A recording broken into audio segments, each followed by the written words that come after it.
Hello, welcome to Paradigm Shift. I'm your host, Matt, aka Ronan Savage, aka Red Feather, whatever you want to call me. A lot of different things. I've been called a lot, so welcome and let's get right down to it. This is the Great Flood of 1862 in California, maybe the largest in the recorded history of the West, and one of the most devastating floods in American history as well, hands down. As you're looking right here is from Wikipedia. The Great Flood of 1862 was the largest flood in the recorded history of California, Oregon, and Nevada, inundating the western United States and portions of British Columbia and Mexico. The entire west coast was flooded, folks. And just to give you an idea of the extent um, of the flood, here we go. Look at this. All of that was underwater, all of that. So there was a giant inland lake in the Mojave Desert and a massive, basically an inland sea that filled up the Central Valley of California in 1862. Now let's go on and let's read about what happened. Background: the weather pattern that caused the flood was not from an El Nino type event, and from the existing army of private weather records, it has been determined that the polar jet stream was to the north and the Pacific Northwest experienced a mild rainy pattern for the first half of December 1861. In 2012, hydrologists and meteorologists concluded that the precipitation was likely caused by a series of atmospheric rivers that hit the western United States along the west coast. Let's go over and find out what that is. What is an atmospheric river? Huh? Imagine a river in the sky with more than twice the water of the Amazon. It's called an atmospheric river. Atmospheric rivers are long, narrow bands of concentrated water vapor that produce major amounts of rainfall. Atmospheric rivers begin in the warm waters of the Pacific, where water evaporates into the air. When this humid air meets a Pacific storm, the water vapor is concentrated and driven toward the coast, becoming a fire hose of rainfall and wind. Once the atmospheric river reaches the coastal mountains and the inland Sierra, the collision squeezes additional rain and snow from the system. Atmospheric rivers are responsible for up to half of California's annual precipitation. Scientists at Scripps Institution of Oceanography have developed a new system that rates atmospheric rivers on a scale from 1 to 5. The rating system helps identify atmospheric rivers that are beneficial, such as those that replenish reservoirs, and ones that produce hazards like flooding. Understanding atmospheric rivers is key to improving weather forecasts for better managing water resources and predicting flood risk. So there you have it. It's a giant water hose being sprayed from the Pacific Ocean right into the mountains of California. To dumb it down and make it real simplified for you there. And we go over here.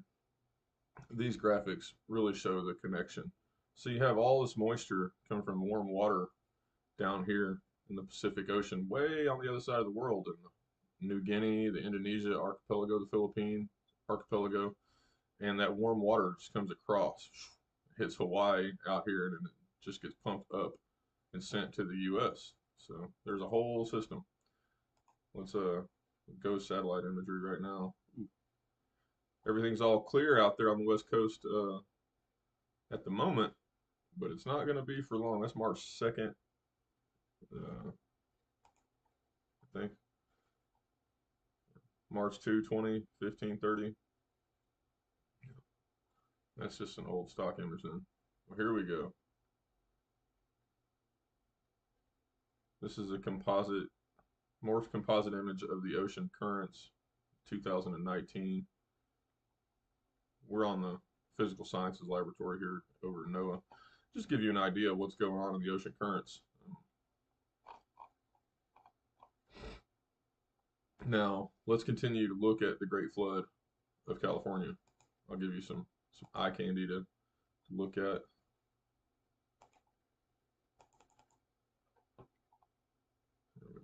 I mean, come on, look at this. When the levee breaks, folks, when the levee breaks. So California, after this, Sacramento decided to elevate and build all of the structures 10 feet above the ground.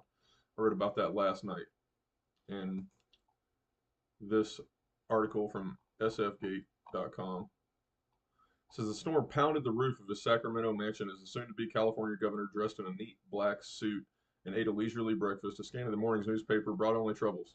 This guy hopped in a kayak, he goes on to say. So he got into a rowboat and floated wave upon wave to the Capitol. 2 weeks later, the water still rising. The entire California legislature picked up and ran off to San Francisco. They headed for the only high ground around, other than the actual mountains. But the mountains, I'm sure, were buried in tons and tons of snow like they are right now. So where are you going to go? A lot of people don't have many places to go. Californians live with the specter of the big one. What if this happens again? As we read, the inland lake is already refilling.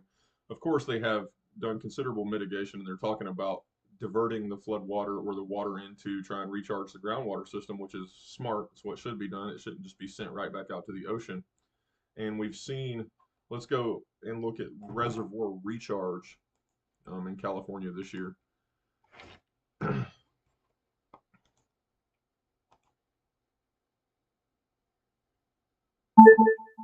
Reservoir recharge in California this year due to the atmospheric river. According to CA.gov, Sacramento, California, the Department of Water Resources today announced a significant boost in the forecasted state water project deliveries this year due to continued winter storms in March and a massive Sierra snowpack. There you go. Like an epic fire hose, a long, narrow band of water vapor located in the lower atmosphere known as the atmospheric river doused California with record-setting rains Sunday and Monday. And this goes back, this is an older article, 10/27/2021. So it's been pounding California for months and months and months, and there's still more left. Let's go ahead and look at the Tropical Tidbits forecast out here going forward.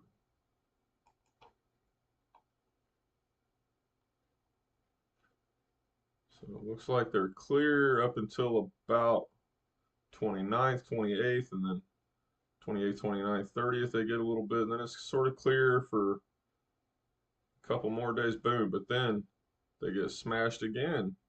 April 3rd and 4th and 5th, more snow, more moisture. It's not looking good, but the storm is going to hit on the 28th and 29th. That really looked concerning. Let's go back and look at that. So he's coming in the 27th. Rolling forward, 28th, boom. Okay, yeah, Tuesday the 28th. Oh my goodness, look at that, guys. Holy smokes. All up around Mount Shasta, Redding, Sacramento. We're talking deep, deep, heavy snow and precipitation. And this low pressure system is going to dive down the 29th and likely cause some more flooding and rain problems around the Los Angeles, San Diego areas, it looks like to me. And then, whoo, this whole giant space up there, the 3rd. Look at that, April 1st through the 3rd.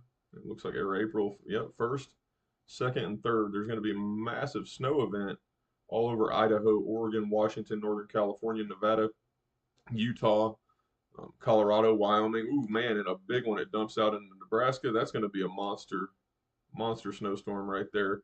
Moves across the country like that. Boom, it really picks up steam and becomes a big storm on April 4th. Yeah, on April 4th, and then it keeps it trucking. Let me see. It's so weird with the loop, but yeah, we're looking at into April, massive winter storm. Not going to get any easier for California out there. Let's continue to read about this flood. Over 4,000 people were killed, and it did over $3 billion in damage. Imagine the sum of money that insurance companies are going to be on the hook for out there this year. Is the government going to back that too? Is that going to be guaranteed? Don't worry, it's all guaranteed. It's going to be massive loss. I have a feeling. And then, look towards the end of the summertime, and you got ripe conditions for wildfires. if the atmospheric river dries up and this massive vegetation explosion occurs, and then it kind of dries and dies off towards the end of the summer, you're going to have a massive amount of tinder fuel for the fire to come. And we've seen nothing but um, nasty forest fire after nasty forest fire out there year after year for the last several years. Um, they they're in need of a reprieve, honestly, but California hasn't really been getting it. Says during the month of November, the rain had been falling almost continuously, and a vast amount of snow must have accumulated in the mountains. Of course, just similar to this year, very, very similar. If you look at the cycles, so let's go. It's 1862, 40, 140, 160, boom. So this is the culmination of the 160-year cycle, or in other words, 4, 8, 12, 16. This is the fourth 40-year cycle or the second 80-year cycle since this happened. I talked about that on my live stream a couple nights ago about the 40 and the 80. It's it's really wild. And it's working out just like that. This is the first time that I have used this particular broadcasting software. It says OBS. It's free. Last night I used a different one, but they're going to try to charge too much money for that. So I'm trying to figure out how to do it on the free because, why not? You guys can kick it back, hit the like button, subscribe, make sure this gets out there to people, and my content can catch some traction and maybe make it worth my while in the future. All right. The flood has covered the highest mark of January 53 and is still rapidly rising. As late as anything could be seen, the mills were still standing, but the insatiate monster is still creeping up inch by inch, winding its swelling folds around the pillars and fountains of all the houses in its way, crushing and girding them in the maw of destruction and sweeping the broken fragments into a common vortex of ruin. All night, as on the night previous, people whose homes were being invaded hurried to places of security, glad to escape when the sacrifice of all their goods.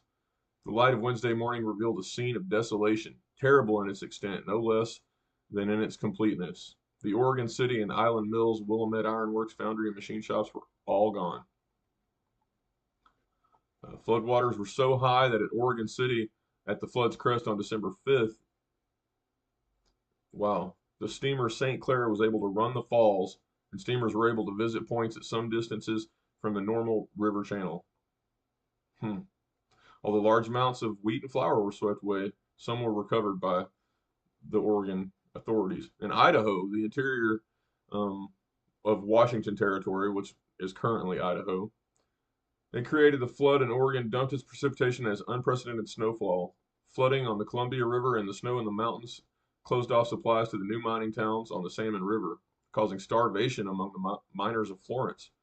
Cut off from December until May 1862. God, can you imagine? May until oh man, December until May. That's a hard winter right there, guys. By early July, as the heavy burden of snow in the mountains finally melted, the runoff caused great flooding. The Boise River flooded from extremely high runoff and is believed to have been 4 times larger than its largest recorded flood in 1943. Floodwaters made the river expand to a couple of miles wide. It washed away or covered the original route of the Oregon Trail in the river valley. So as you can see, this is not just a California problem.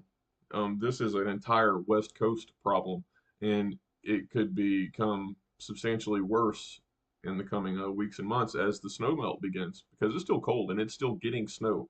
It is still snowing out there, and darn near April, the second or third day of spring officially here.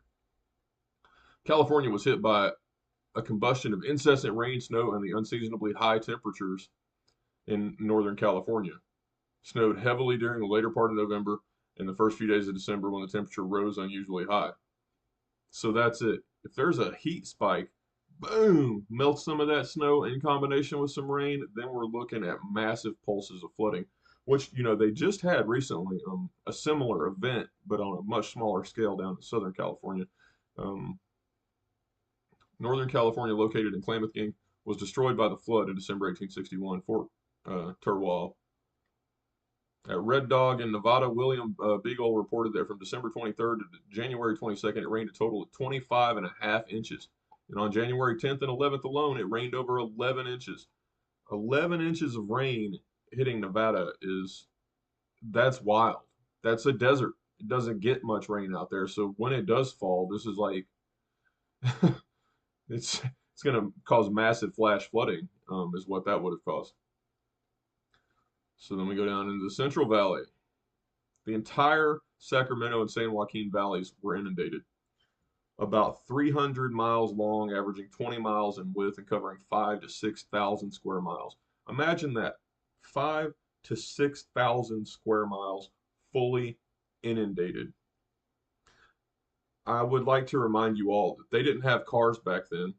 They had very few large factories, and very little industrial environmental pollution that could have led to, quote, man-made climate change causing said atmospheric rivers and monumental flooding, which we haven't seen the scale of again yet. So go ahead and ask yourself a couple questions about the narrative on climate change. Okay. Sacramento, sited at the junction of the Sacramento and American rivers, was originally built at 16 feet above the low water mark, and the river usually rose 17 to 18 feet almost every year.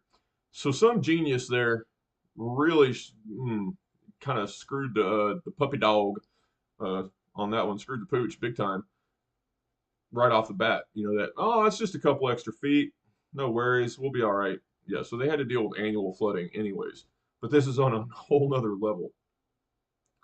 New York Times reported on January 21st, 1862, that a trapper who had spent more than 20 years in California had frequently boated over the city's site, and in 1846, the water at the location was 7 feet deep for 60 days. On 27 December 1861, the Sacramento River reached a flood level of 22 feet 7 inches above the low water mark, after rising 10 feet during the past 24 hours. Ooh, man. By 1861, the Sacramento floodplain had quickly become inhabited by a growing population during the gold rush, and had begun to serve the central hub for valley commerce and trade as the home of the California State Legislature. The landscape was recognized as a flood-prone landscape located at the confluence of the two rivers. So it's very similar to the Johnstown, which is at the confluence of two rivers, although these rivers are much, much larger. This is on a whole different scale. The Johnstown floods were basically caused by man-made ineptitude, folly. This is like just act of nature and man building in the wrong location and having the hubris to ignore the facts, pointing him in the face that it may not be the most ideal location because it floods regularly in a massive way. The greatest floods occur in winter, when one could suppose all the wild waters would be muffled and chained in frost and snow. Rare intervals, warm rains and warm winds invade the mountains and push back the snow from 2,000 to 8,000 feet, or even higher, and then come the big floods. However, the series of storms that led to the Great Flood of 1862 average precipitation levels that records show only occur once every 500 to 1,000 years. The geographical range of flooding in the state was noted by a traveling geologist from Yale University, William Brewer, who wrote that on January 19, 1862, the Great Central Valley of the state is underwater. Sacramento and San Joaquin Valley is a region covering 5,000 or 6,000 square miles, and probably 3 to 3.5 million acres, although much of it is not cultivated, yet a part of it is the garden of the state. Thousands of the farms are entirely underwater, cattle starving and drowning. Didn't sound like a good day. From December to January 1862, the series of storms carrying high winds and heavy precipitation left city streets and sidewalks underwater. Photographs show canals in place to city streets and boat docks to storefronts. As you can see, clearly.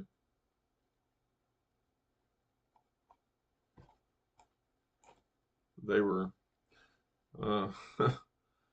they were getting by, trying to. It's really incredible what people can survive and get over, deal with. The city rebuilding. Oh wait, hold on. Let me read this last little bit. Dozens of wood houses, some 2-story highs, were simply lifted and carried off by the flood, as was all the firewood, most of the fences and sheds, all the poultry, cats, rats, and many of the cows and horses. The Chinese and their poorly built shanty towns were disproportionately affected. A chain gang was sent to break open the levee, which, when it finally broke, allowed the waters to rush out of the city center and lowered the level of the flooding by 5 to 6 feet. Eventually, the waters fell to a level on a par with the lowest part of the city. Now, see, there we go again, where human intervention, the solution to the problem, ended up creating a bigger problem than the problem itself. What they did is they built a levee around the city, but it wasn't able to drain. There was no way to regulate the water that fell in and on top of it. So it just filled up like a big bathtub swimming pool. And eventually they knocked a hole in it and let it drain out. Southern California, beginning on December 26, 1861, it rained for 28 days in Los Angeles. That's an entire moon cycle. My goodness. In the San Gabriel Mountains, the mining town of El Doradoville was washed away by floodwaters. The flooding drowned thousands of cattle and washed away fruit trees and vineyards that grew along the Los Angeles River. No mail was received at LA for 5 weeks.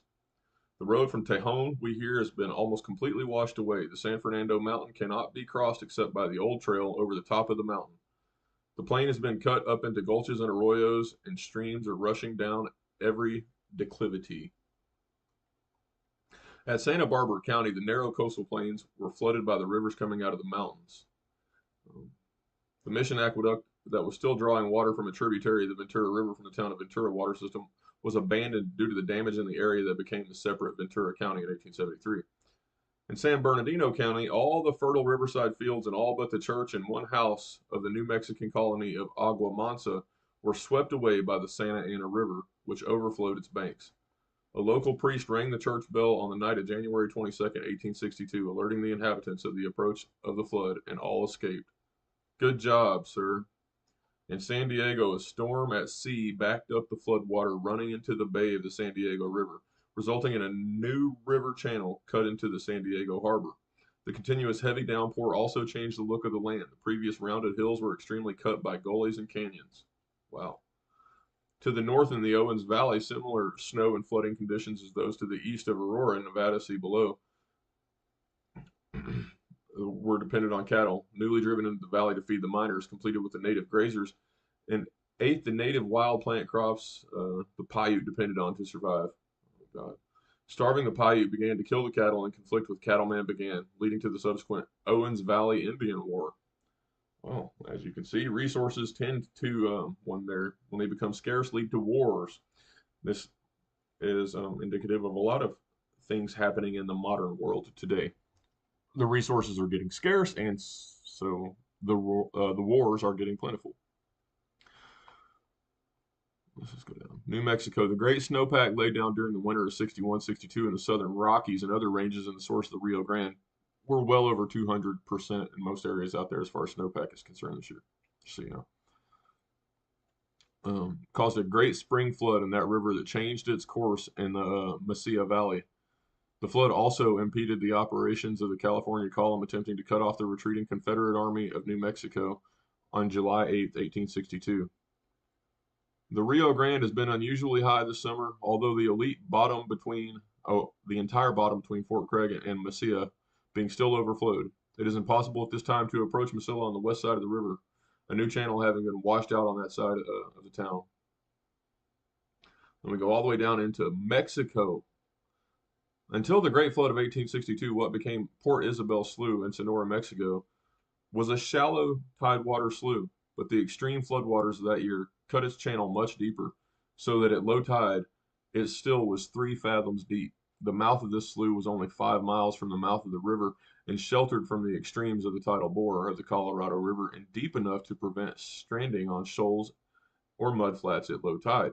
This made it an ideal anchorage for maritime craft to load and unload their cargo and passengers from the steamboats that took them up and down the river without the danger from the tides that they were having to risk in the estuary at Robinson's Landing. In the month of March 1865, the schooner Isabel from San Francisco, commanded by W.H. Pearson, found and entered this slough and discharged her cargo there for the first time. Subsequently, the steamers, sailing ships, and later ocean-going steamships loaded and offloaded their cargoes there, and the steamboat company established Port Isabel, 2.5 miles, above the mouth of the slough. The port lasted until 1878, after the Southern Pacific Railroad reached Yuma It was abandoned the following year, the shipyard there being removed to Yuma. Whew. And it says current interest. The storm was not an unprecedented occurrence. Geologic evidence has been found that massive floods of equal or greater magnitude of the 1861 to 62 event have occurred in California roughly every 100 to 200 years. The United States Geological Survey has developed a hypothetical scenario known as the arc storm that would occur should a similar event occur in modern California today. It's not should, it's when. It's not if, it's when. If such a storm were to occur today, it would probably cause over 725 billion to 1 trillion in damage. The likelihood of a massive flooding event is estimated to have been increased due to climate change. Oh, now see, that is called bullshit because you can't prove it. That's just a hyper statement put in there to massage and propaganda as abuse people's minds. You can't objectively say that that's true, especially when you say that the geologic evidence says that floods bigger and badder than this one happen every 100 to 200 years. So it's been over 100 years since that big bad boy happened. We're about time for another one. Yeah, the likelihood of this event is estimated to have been increased. That is ludicrous. These statements, it's bad science. And of course, it's Wikipedia, so I wouldn't expect anything else, but thank you. Let's just take a look at this one more time here. Boom. And then we'll go, this map they've got down here of the arc storm map is pretty interesting too. Let's, I'm going to go ahead and just blow that up.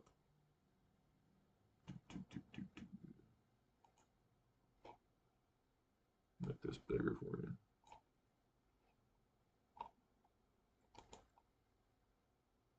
Woo. Yeah, there you go. Look how large that is.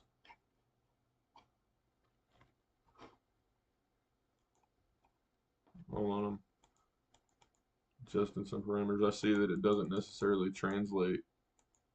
There we go. All of Sacramento, all of San Francisco, San Jose, all the way down to Bakersfield and Los Angeles and San Diego. It's an inland sea. And it's been refilling and emptying and refilling and emptying for time immemorial. How do we think that San Francisco Bay and all that was ultimately carved? This huge drainage basin, this gigantic bathtub right here, gets filled up by this water hose of Pacific moisture every so often, and whoop, fills it and drains it, fills it and drains it, fills it and drains it, and that's what's created this over the eons. All right. Thank you all for tuning in. I'm going to make another video later this afternoon to cover the devastation that happened yesterday evening in Mississippi. May the souls of the people that were killed last night in those tornadoes rest in peace. May their families find some solace and some help. I'm praying for all of them. It's a devastating situation for everyone involved, no doubt about it. And may we all have support if anything so traumatic or tragic befalls us in our lives. It's not cool at all. Can you imagine? They were just finishing dinner, getting ready to lay down at night, whatever, and boom, this massive roaring beast of a wind funnel called a tornado absolutely leveled everything and picked up giant tractor trailers and used them like battering rams to smash down everything in their path, and flipped and turned and twisted cars and wiped homes completely off their foundations. So it accomplishes the catastrophic damage of a massive flood or tsunami. It just does it in a very, very short amount of time. We're talking seconds, minutes. It's passed by and everything is destroyed. Again, I'll be covering that, the aftermath of that, later this evening. I'll probably shoot for, I don't know, 4 or 5. I'll make a video about that, and then I'm going to try to go live tonight between about 9:30 10:30 and 11. That's just the plan.